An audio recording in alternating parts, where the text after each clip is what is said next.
আমার খুতবার শুরুতে সূরাতুল হাশরের ২০ নম্বর আয়াত তেলাওয়াত করেছি। এটা মুখস্থ আছে অনেকের, আছে না? লা ইয়াস্তাবি আসহাবুন নার ওয়া আসহাবুল জান্নাহ, আসহাবুল জান্নাতি হুমুল ফাইজুন।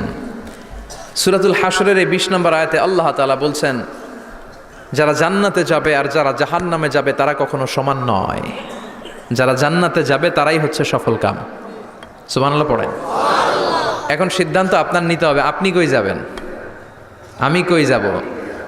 আল্লাহ তো বলে দিলেন, the people of heaven and the people of hell fire are not equal, the people of heaven gain the ultimate success.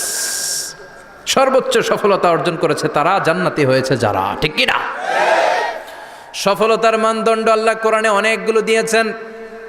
কোথাও বলেছেন, ক্বাদ আফলাহাল মুমিনুনাল্লাযীনা হুম ফি সালাতিহিম খাশিউন, সফল হয়েছে তারা, ঈমান এনেছে যারা। আবার কোথাও বলেছেন, ক্বাদ আফলাহা মান যাক্কাহা ওয়া ক্বাদ খাবা মান দাসসাহা, নিজের আত্মাকে পরিশুদ্ধ করেছে যারা, সফল হয়েছে তারা। আবার সূরা